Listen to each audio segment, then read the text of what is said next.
The women, gaunt and trembling, sat in silence at the long wooden table. The smells that filled the barn were unmistakable: bacon, eggs, freshly baked bread. The air was thick with the warmth of it all. This was not the hell they had been prepared for. They had been told that surrender to the Americans meant dishonor, humiliation, and suffering beyond measure. Their Japanese commanders had spoken of the cruelty they would face in captivity, how they would be stripped of dignity and treated like animals. Yet, here they were, surrounded by Americans who smiled gently and said, "Come on, join us. You belong here." One by one, they hesitated. Some eyes darted nervously, others filled with tears. For the first time in years, their bodies were offered something beyond mere survival: comfort, respect, and care. In the moment they sat down, it was clear nothing would ever be the same. They had crossed into a world where enemies showed them humanity. The room was heavy with the unfamiliar smell, rich, savory, and deeply comforting. For a moment, none of them moved. The table before them was simple but clean. White plates, thick slices of bread, sizzling strips of bacon, and golden eggs sat waiting. The women, their eyes wide with disbelief, slowly lifted their heads. They had been prepared for suffering, prepared for the worst. But nothing in their training, nothing in their years of indoctrination had ever prepared them for this. The enemy had promised to strip them of dignity, to reduce them to the lowest of creatures. Yet, here were the Americans, asking them to sit, to eat, to be part of something that looked nothing like the cruel and harsh nightmare they had imagined.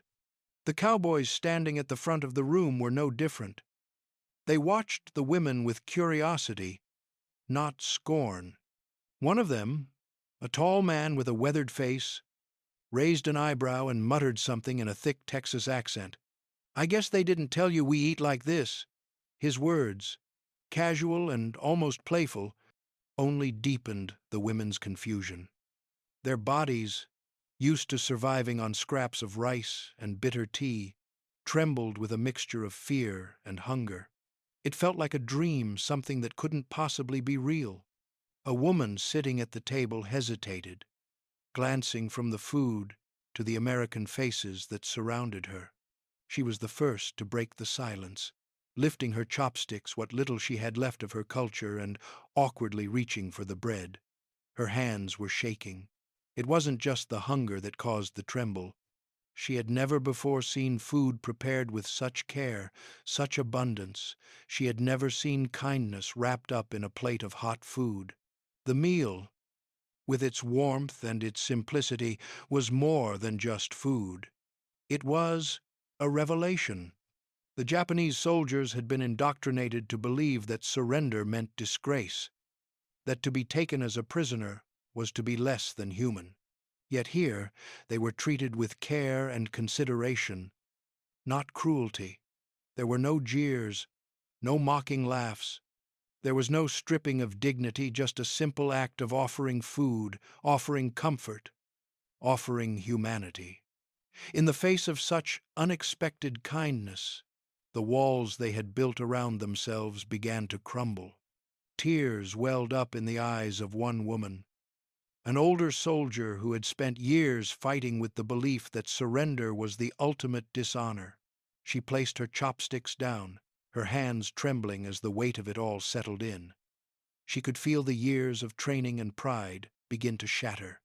She had been taught that she was weak for accepting anything from the enemy. But in that moment, surrounded by these strangers who saw her not as a warrior but as a person, she realized how much she had forgotten what it meant to be human. They had been told to expect cruelty worse, that the Americans would break them down until they had nothing left. But instead, they were given the very thing they had lost: their humanity. Each bite was not just sustenance.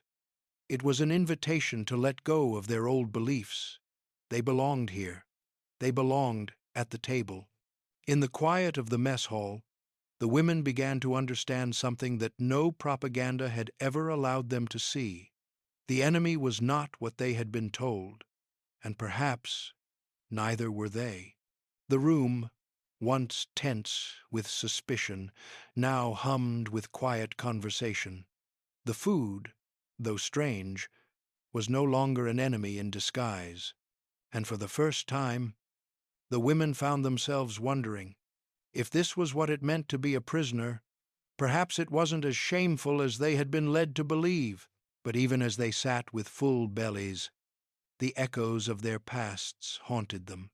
The long years of war, of indoctrination, of the ever-present drumbeat of propaganda flooded back. They could still hear the voices of their commanders, the relentless warnings that surrender was not an option, that to fall into the hands of the Americans would be a fate worse than death. The Japanese military had taught them that their duty was to the emperor and the nation honor was everything. And to surrender, to live to be captured by the enemy, was to forsake that honor completely. It was a shame so deep it could never be erased. In those final days before they were captured, the women had clung to those beliefs like the last strands of a lifeline.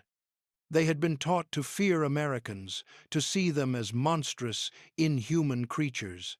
The leaflets dropped from Allied planes, offering the promise of better treatment, had been dismissed as propaganda lies meant to weaken their resolve.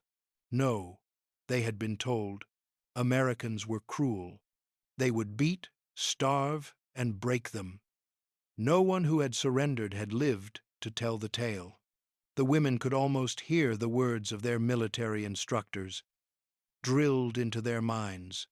Better to die with honor than to live in shame. These were the images that had filled their minds when they were forced onto the trucks that would carry them to captivity. The fear that had gripped them had been so intense, so suffocating, they could hardly think of anything else. They had expected the worst. They had expected to be marched into camps where they would be tortured, humiliated, perhaps even executed. They had braced themselves for violence, for starvation, for dehumanization. And now, sitting at a table laden with food, their minds struggled to reconcile the reality they were living with, the nightmare they had been taught to expect. The flashbacks to their wartime lives were vivid. They remembered the hunger, the bone-deep, gnawing hunger that had driven them to the brink of madness. Rations had been scarce, the food often little more than scraps, watered-down rice, and bark-stretched soup. They had learned to go without, to ignore the pain in their stomachs, to swallow their pride and their hunger. For months, they had lived on the edge of starvation, their bodies shrinking, their bones becoming more and more pronounced. They remembered the dark nights when they would fall asleep clutching their empty stomachs, hoping the hunger would be forgotten with the morning light, only for it to return, sharper and more insistent. They also remembered the violence, the brutal discipline, the endless drills, the constant demands, the officers who ruled with an iron fist.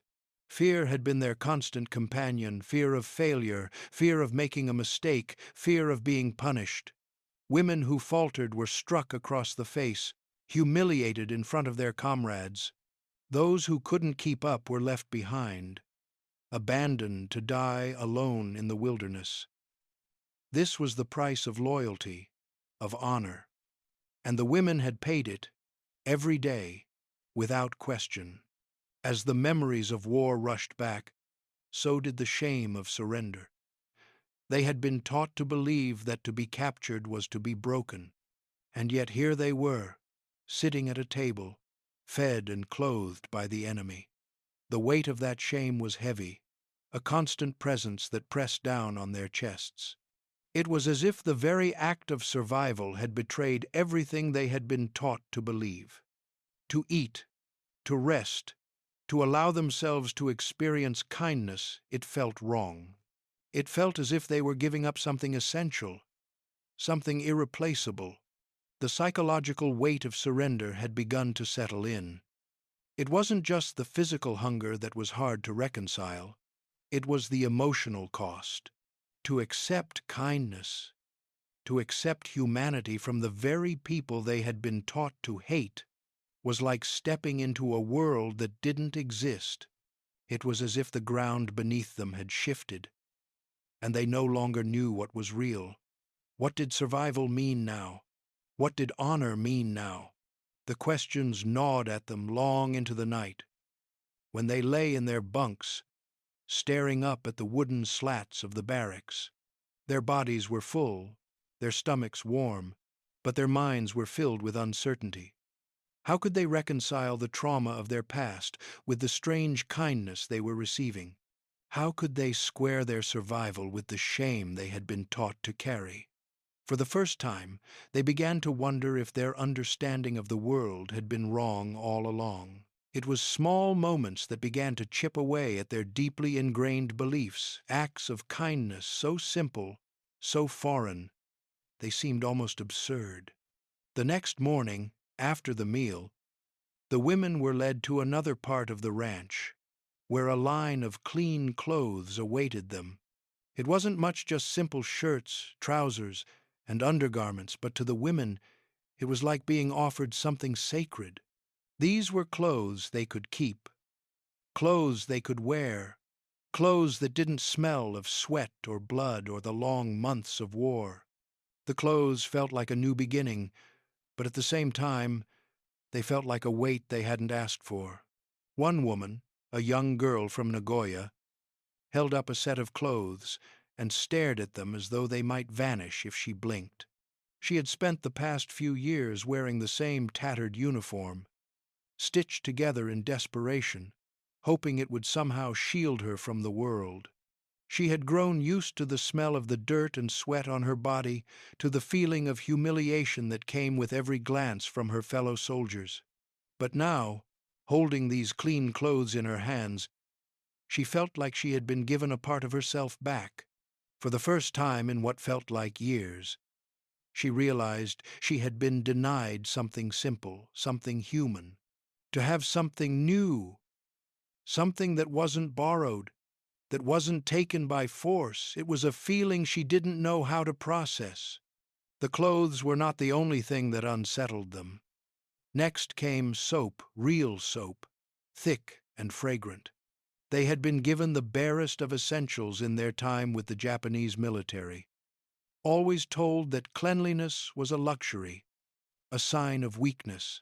The guards handed out the soap as though it were nothing, something everyone deserved. It was a simple act of care, yet for the women, it felt like an affront. They had been taught to ignore their bodies, to endure the discomfort, the filth, the hunger. Their bodies had been weapons of war, their needs secondary to the greater cause. To wash away the grime, to scrub themselves clean, was an act that felt more like indulgence than necessity. They had lived without such comforts for so long that the idea of accepting them now seemed like a betrayal of everything they had known. But the most profound moment came when they were given blankets, thick, warm blankets, the kind they hadn't seen since their childhoods, long before the war.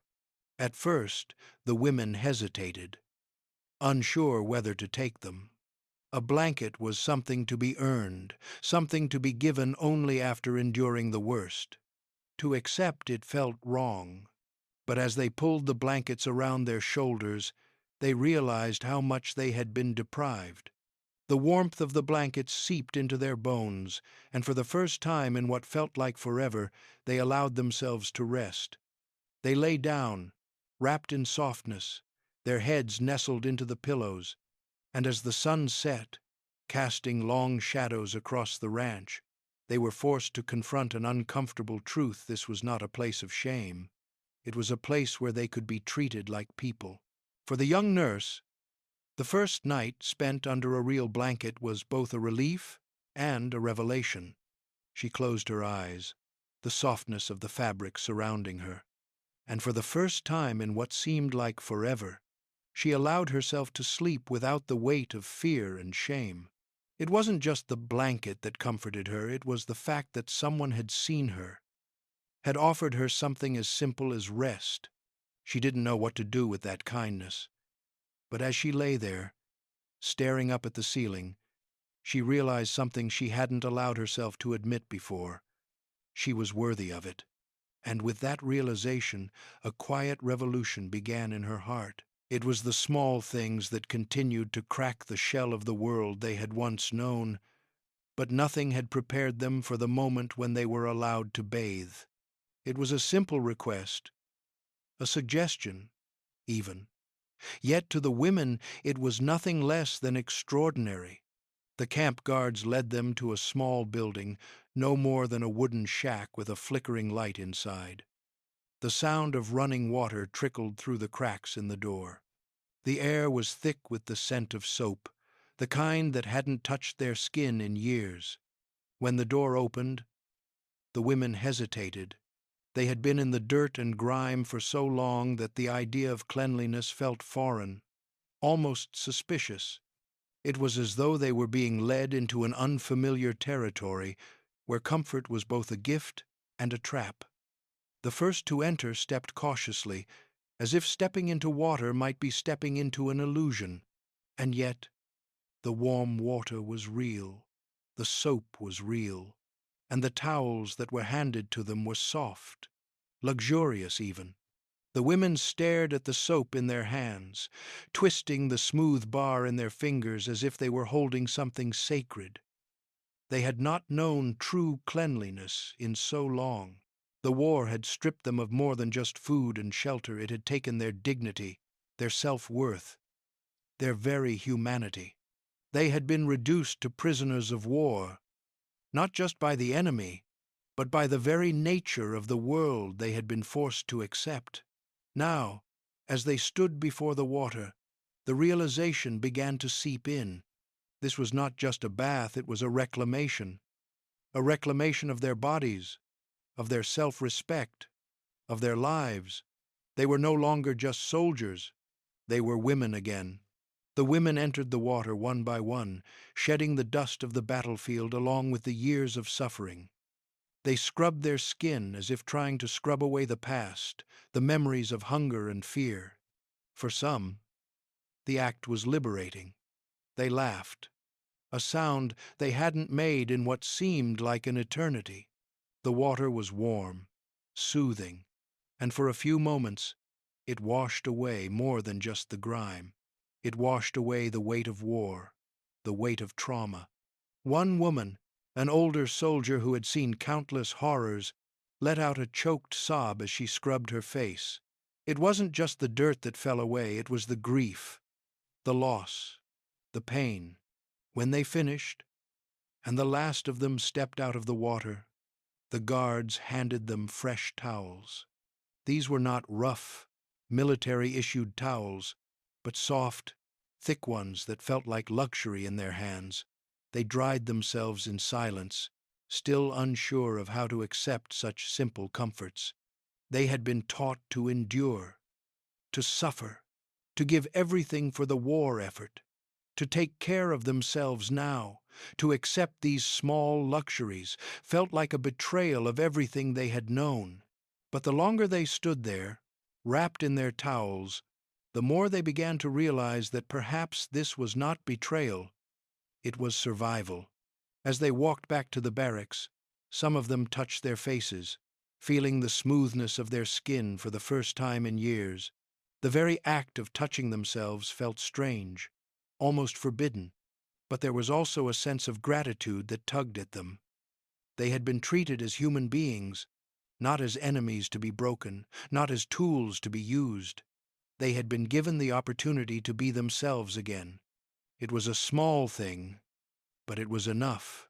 Enough to remind them that, despite the war, despite the violence and suffering they had endured, they still had something to hold on to. The very act of self-care, of tending to their bodies, had opened a door they hadn't even known was there. They were no longer just soldiers, they were women. They were people, and for the first time in years, they were allowed to be. It was that evening when the atmosphere at the camp shifted again. But this time, it wasn't through the care of a meal or a blanket. It was through a sound. a simple, unassuming sound that seemed to call out from another world entirely. The night air was thick with silence when a cowboy, no older than a boy, pulled a banjo from behind his back and began to strum. The first notes were tentative, hesitant, almost apologetic. The women froze, their minds still tethered to the brutality of war. Music, what was this? A distraction? A trick? They had been trained to shut out anything that wasn't directly related to survival. For so long, their world had been filled with the clang of metal, the screams of battle, the rhythmic drum of marching, and the ever-present growl of engines. Music, to them, had once been a foreign luxury, something heard only in the distant past, in a world far removed from the trauma they knew. At first, they couldn't understand it. The banjo's twang seemed too light, too carefree. It felt like an intrusion into their hardened hearts, a mockery of all they had experienced. A few women turned away, as if to shield themselves from this alien noise, a sound so soft and gentle it jarred them in ways they hadn't expected. But then, as the cowboy's hands continued to work the strings, another man picked up a harmonica, joining in with a series of plaintive notes that seemed to melt into the night. The music swirled around them, filling the space between the barracks, the trees, and the stars above. It wasn't the music of war. It wasn't the march of soldiers, nor the mournful wails of sirens in the distance. It was something else, something so entirely different that the women could only watch in stunned silence. The trauma of abundance was sharp in the way the women reacted. After years of famine, of survival on the thinnest rations, of fighting to stay alive in the face of overwhelming odds, the sound of music felt as disorienting as the first meal they had been served. Their bodies, once trained to accept only the harshest of realities, now flinched at the very idea of peace. Music had once been the soundtrack of a world they had forgotten, a world before bombs, before hunger, before the sharp, gut-wrenching cruelty of the battlefield. To hear such sweetness now, after all they had endured, felt like a betrayal. How could something so peaceful, so ordinary, exist in a world that had taken so much from them? How could the same hands that had once wielded rifles and marched through mud now play such soft, comforting notes? And yet, something inside them began to stir. Slowly, cautiously, the women drew closer. The rhythms were simple, almost childlike. Yet the sounds began to open something inside them, a crack in the fortress of fear and pain they had built. The music was unfamiliar, but the emotions it stirred were not. The feeling of being human again, of remembering a time before war, was something they had longed for without even realizing it. It wasn't the chaos of battle they remembered, it was the simplicity of a lullaby, the peacefulness of a song shared by friends. The harmonica's soft whistle became a comfort, and the twang of the banjo felt less like an intrusion and more like an invitation. As the last notes of the song faded into the night, the silence that followed was different. It wasn't the silence of tension, of fear, of waiting for the other shoe to drop. It was the silence of something new. It was the quiet of understanding. And in that silence, the women realized that the world they had once known had shifted once again. They had come to the ranch expecting to face cruelty and death. Instead, they had been offered music, kindness, and the possibility of peace. The banjo and the harmonica had not just played a song, they had played a new reality into being. And for the first time, the women believed it was possible to survive this war with more than just their bodies intact. It was possible to survive with their hearts, too. But even as the warmth of the music lingered in the air, the women found themselves facing a new, more complex struggle, one they hadn't anticipated. For all the care they were shown, for all the kindness they received, there remained a deep, gnawing conflict within them. They had come to this place expecting to be broken, expecting to feel the sharp sting of defeat. Instead, they were being treated with an unexpected gentleness, and with it came a torrent of emotions they had not prepared for: confusion, shame, and a growing sense of guilt. Could they allow themselves to enjoy these small luxuries? Could they accept the kindness of their captors without dishonoring the sacrifices they had made for their homeland? The daily routine at the camp had become a strange new normal. They woke to the sound of a bell, just as they had back home in their military training, but instead of orders barked out with cruelty, there was a calm efficiency to everything.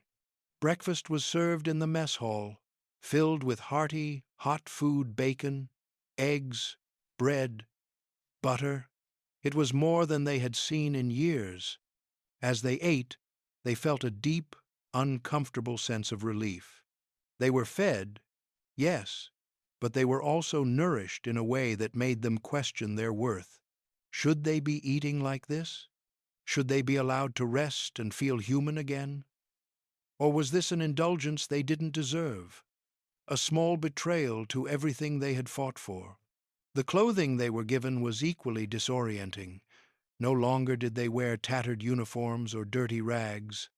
Instead, they were given simple, clean clothes: shirts and trousers that fit comfortably, socks that didn't itch, shoes that didn't pinch.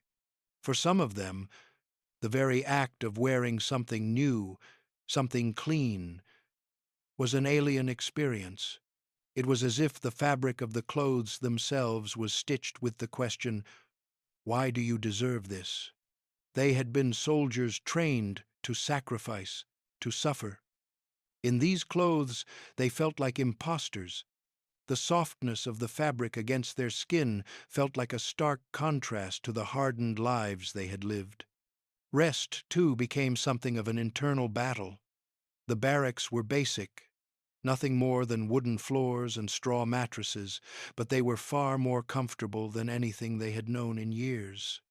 The women lay down at night and, for the first time in what felt like forever, they slept without the constant fear of air raids, of hunger, of violence. They woke up in the morning with the sunlight streaming through the cracks in the walls and the sound of bird song rather than gunfire. It was so simple, so peaceful. But the more they rested, the more they felt as though they were betraying something vital: their country, their comrades, the war they had fought in. They were alive, yes, but were they right to be alive? These small luxuries, these simple acts of kindness, felt like an unbearable weight on their hearts. For years they had been taught that sacrifice was the only way to honor their country, their emperor, their families. And here they were, living with comforts they hadn't dared dream of. Was it right to accept them?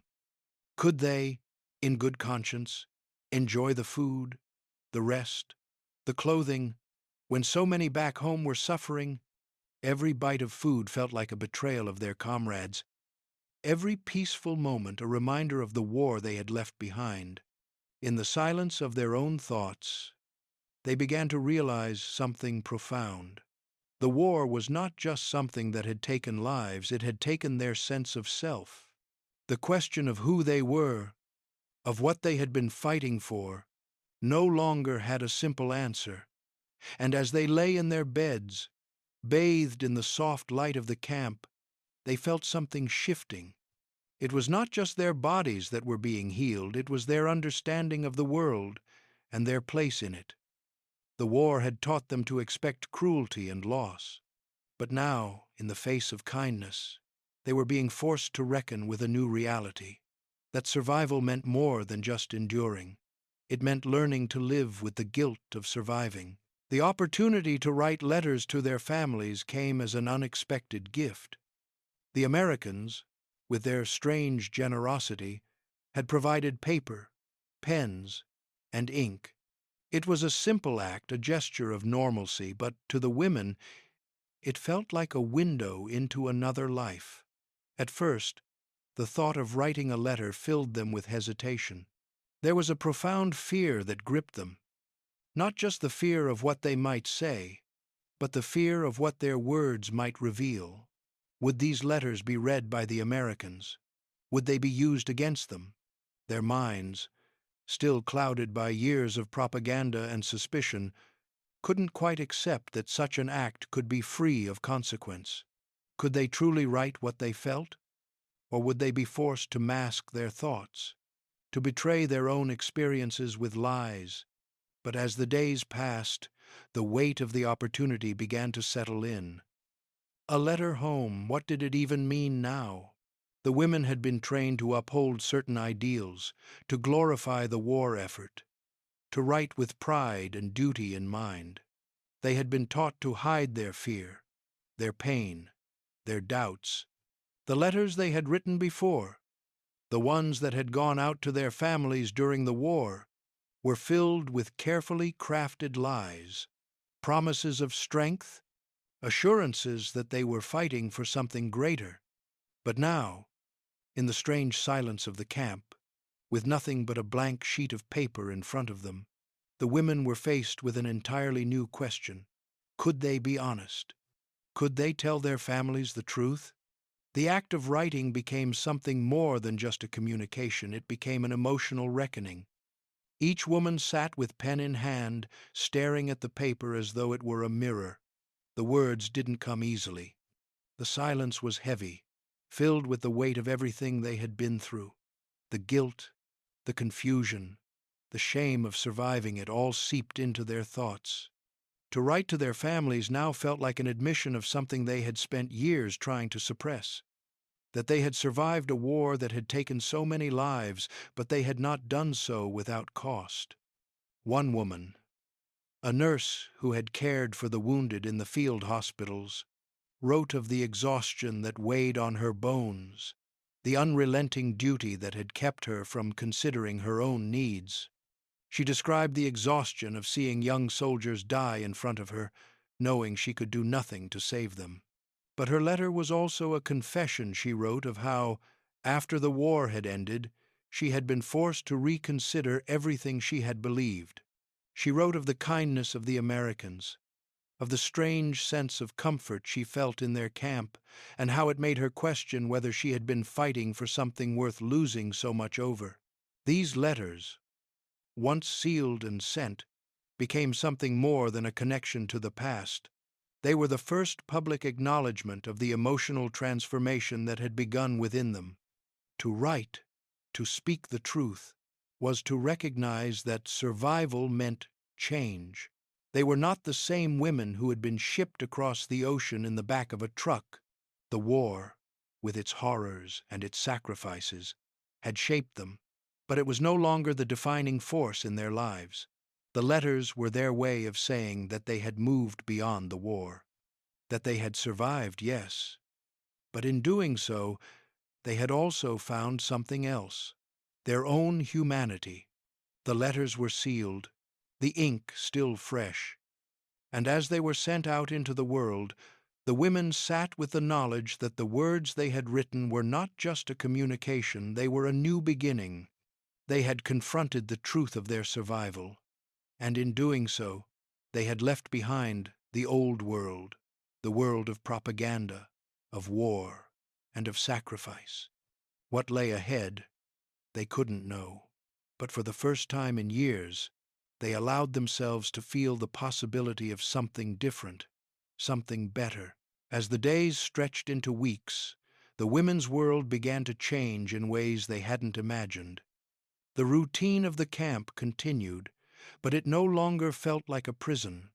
There were tasks to be done: feeding animals, tending gardens, cleaning barracks, and the women slowly began to take part in these duties. At first, the work was a way to fill the hours, to keep their hands busy and their minds occupied. But over time, it became something more. It became a bridge between them and the soldiers, the very soldiers they had once been taught to fear. They had always been told that the enemy was cruel, that they were monsters, that they were driven by greed and bloodlust. But now, in the quiet moments of shared work, the women saw a different side of the men who had once been their captors. One of the young cowboys, a tall, quiet man with a weathered face, often worked alongside the women in the garden. He wasn't the type to speak much, but his actions spoke louder than words. He would hand them tools when they needed them, show them how to dig properly, and offer a small, encouraging smile when they completed a task. It was so simple, yet to the women, it felt like a revelation. They had been trained to see the Americans as brutal, cold-hearted creatures, and yet here was a man who treated them with kindness, not as enemies, but as fellow workers, as people. Another woman, who had been a nurse during the war, found herself spending time with an American soldier in the kitchen, helping prepare meals for the others. At first, she had hesitated, unsure how to engage with him, unsure whether he would see her as less than human. But as the days went by, she found herself learning not just how to cook, but how to communicate in ways she never thought possible. She had never imagined she would be in a position to speak to an American soldier, let alone learn from him. But language, she realized, was a tool of understanding. They had been separated by language barriers for so long, each side speaking its own words, its own truths. But now, as she learned English, and he picked up a few words of German, they began to communicate in ways that went beyond words. With each lesson, each conversation, the walls between them began to crumble. She began to understand that the soldiers she had once feared weren't so different from the women she had fought alongside. They had their own fears, their own struggles, their own sense of duty.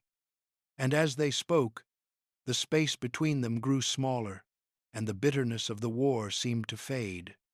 There was no animosity, no cruelty, just two people trying to understand each other, trying to find common ground. And then there was laughter. It started small, a tentative chuckle here, a smile there. At first, the women had been reluctant to laugh. They were still haunted by the war, by the losses they had suffered, by the grief they carried in their bones. But as they spent more time with the soldiers, they began to realize something unexpected. Laughter was a weapon. It was a way of reclaiming their humanity, a way of defying the war, of defying the propaganda they had been raised on. As the night wore on and the fire flickered in the cold air, the women began to see something they had never considered before. The war was not just fought on battlefields, but in the hearts and minds of those involved. And in that moment, they realized that the true war was not between nations, it was the war between fear and understanding, between the past and the possibility of a future. If you're finding this story as powerful as we do, please like the video and leave a comment below telling us where you're watching from. We'd love to hear your thoughts. It was a small act writing a letter, but its consequences rippled through the very fabric of everything they had known. For the women, it was just a message home, a simple note to reassure their families that they were alive, that they had survived. But for the Japanese leadership, that letter was a shock, a threat, and a confession of something they had long refused to consider. The war, the suffering, the brutality had been built on lies. One of the women, who had once been an obedient soldier, wrote in her letter of the kindness she had received, of the unexpected comfort of warm food, soft blankets, and even laughter with the enemy. She described the Americans not as savages, but as human beings who had treated her with more dignity than she had ever received from her own comrades. The letter spoke of peace, of healing, of a strange new world where survival didn't require sacrificing your humanity. When the letter was intercepted by Japanese intelligence, it was as if a floodgate had opened. The contents of the letter, filled with expressions of gratitude and bewilderment, found their way to the highest echelons of the military leadership. The women's words, so simple, yet so radical, became a tool for dismantling the very foundation of the propaganda they had been fed for years. The idea that the Americans were not bloodthirsty beasts, but men capable of kindness, began to chip away at the narrative that had justified the war. To the women, it was an acknowledgement of their survival, but to the leadership, it was a deep-seated threat. How could they continue to justify the war, to perpetuate the myth of the monstrous enemy, if even their own soldiers were coming back with stories of peace and humanity? The Japanese leadership reacted swiftly. They ordered a full investigation into the contents of the letters and the extent to which the prisoners were being influenced by the enemy. High-ranking officers questioned whether this shift in perspective was widespread among the women or if it was just an isolated incident. They were disturbed by the power of one woman's words, realizing that her letter had the potential to weaken the resolve of the nation's citizens, soldiers, and even the military itself. They had taught the people of Japan to view the Americans as a threat to their honor, their culture, their very existence. And now, here was proof written in black and white that the enemy could be humane, that the war they were fighting might have been unnecessary, even misguided. The letter, for all its simplicity, had opened a door to a new world, a world where survival didn't mean betrayal, where kindness was not a weakness but a strength. The women realized that their survival, the fact that they were alive, meant that they could no longer hold on to the beliefs that had driven them to war. The world they had known had crumbled, and in its place, something else was taking shape, something they didn't fully understand, but something that promised a future of possibility. They had survived, but more than that, they had been changed. The war was over for them, but the real battle had just begun. They had to figure out who they were now, in a world that no longer required them to be soldiers. The old beliefs were gone, and with them, the woman they had been. In their place stood someone new, someone who could not simply return home.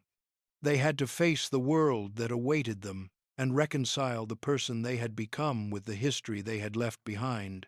When the day for repatriation came, the women found themselves walking across the same earth that had once felt foreign and hostile. But now, after months of unexpected comfort and care, it felt strangely familiar. The guards, who had once been their captors, now stood silently, their eyes following them as they walked with a new sense of self.